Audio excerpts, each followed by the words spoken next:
It's the best time of the year. It's iPhone time. It's the best time. So, I just got finished watching the keynote. Took my notes. I spelled this iPhone event instead of iPhone event. Oops. But let's talk about it.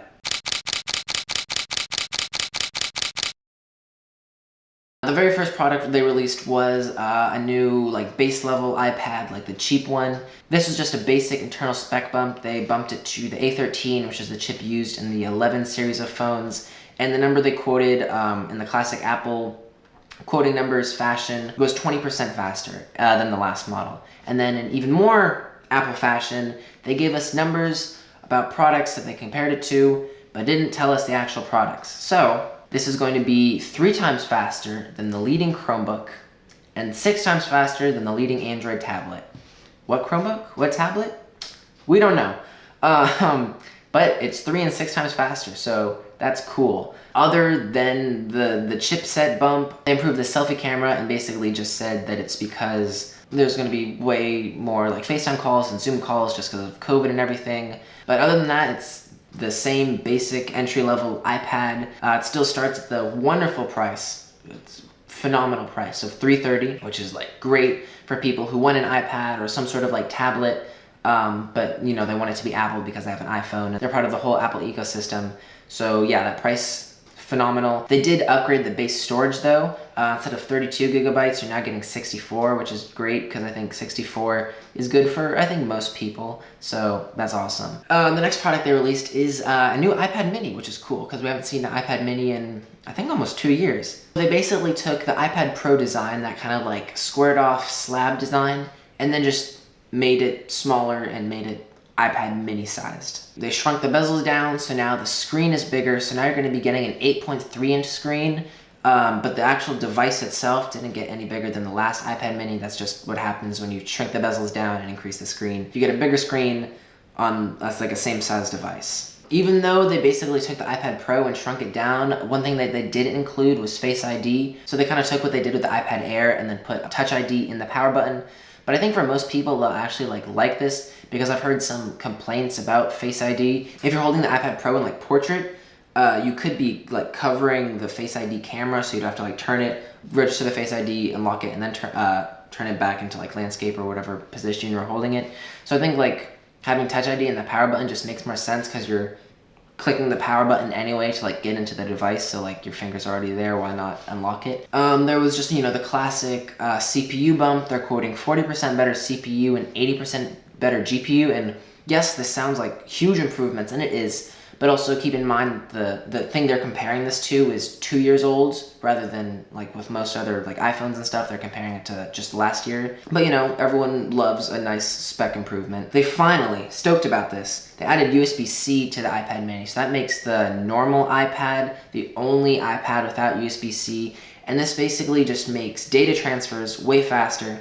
And since you're going to be probably using this iPad mini as a little more of a productivity tool, you can plug in a camera and import photos directly into Lightroom, which is awesome. So photographers and videographers will appreciate that. The iPad mini also does now support Apple Pencil, and that's going to be the 2nd generation Apple Pencil. That's the one that magnetically clicks onto the sides and charges that way, not the 1st generation, which is the stupid one that the regular iPad uses, that plugs into the bottom and sticks out like a sore thumb. So that's great, so people can draw. I'm not an artist, but I think this could be, people who want to take notes and stuff, they can do that now. As for the price, it starts at $500 for 64 gigabytes. I think $500 seems a little high because the iPad Air is $600, and that you're basically just getting a bigger device that has roughly all the same specs. I think it'd be a little better if it was more in the $400 to $450 range, but it's nice to have that option if someone wants a tablet that's just a little smaller and more compact. Apple Watch, we're on the Apple Watch 7 now. That's crazy. We've had the Apple Watch for 7 years. I still remember the first Apple Watch that came out, and it was this whole huge revolutionary thing. And I was at football practice one day, and my friend's dad had an Apple Watch, and I was like, what? He has an Apple Watch? That's so cool. But now we're on the 7. Which is crazy. 7 years. That's bogus. Okay, anyway, not a whole ton of improvements. Basically, the big improvement about the Apple Watch is they made the screen 20% bigger than the 6, which is in turn 50% bigger than the 3, which is, I have the 3, so that's a lot. Like 50% bigger screen is huge. So they basically just like push the screen to the edges even more than last time. And so the rest of the keynote, they basically just talked about like different software features that will now utilize this even bigger screen, like just watch faces and stuff. The big one that I noticed was now that in like texting and like messages, you can now have an actual keyboard, like you'll be able to actually type. If you don't have an Apple Watch, basically, before this, the only way to text people on an Apple Watch was either write out the text letter by letter or just voice dictate. But now you can like actually type because the screen is big enough, which is kind of cool. I don't know if that'll save time, especially for someone like me who has like bigger hands and bigger fingers. I feel like I'm gonna mistype a lot, but you know,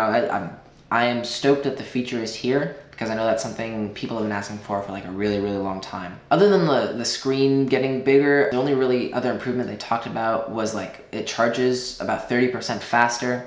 So the figure they gave was it can charge from 0 to 80% in about 45 minutes. Another number that they gave about this faster charging is that in 8 minutes you can get 8 hours of sleep tracking, which is great. You're like, oh no, I'm at 20%, I'm about to go to bed.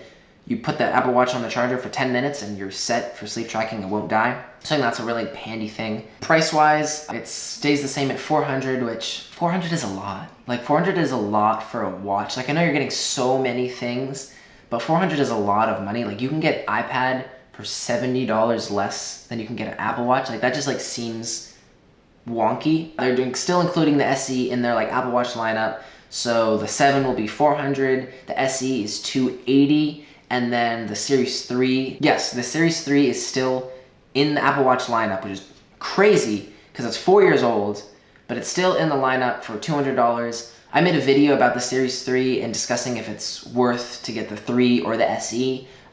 Spoiler, don't get the 3, get the SE. But if you want to watch that video, I'll link it in the cards. So now we got the exciting stuff. The thing that people wait 12 months for is iPhone time. So I'll start with the iPhone 13 and 13 mini. Physically, these are basically the same devices except for 2 things. The first is the cameras, instead of being stacked, are now like diagonal of each other, which looks kind of weird. I don't really know why Apple would have done this except just to like differentiate the 2 phones so people know. And the second physical change that some people may notice and be stoked about and some people may not even notice and realize is the notch is now 20% smaller, which is great. Like I'm stoked about that because the notch has been the same since the notch was introduced in the iPhone 10. So that was 4 years ago. Then there's like internal changes. They have the A15 chip now, which is, you know, faster. The screen is a little brighter, you know, just those like basic things. They did do some improvements on the camera. So the main camera is now f1.6, which means they open up the aperture a little bit more, and this will let in about 47% more light, so like low light images will be less grainy and just look a little bit better. Other than that, really the only other like important thing they talked about was battery life. With the 13 mini, they said you're gonna get about 90 minutes more compared to the 12 mini. And then on the 13, they said about 2.5 more hours more than the 12. Take this with a little grain of salt. This is like best case scenario. I say on the mini, you get maybe about 45 minutes more. And then on the 13, you get about an hour and a half more, which is great. Like that's, an improvement is an improvement, especially when it comes to battery. Prices are the same as they were last year. The mini is $699 and the regular is $799. But they did upgrade the base storage from 64 to 128. I think 128 is good for about 95, 99, no, I'd say about 96% of people.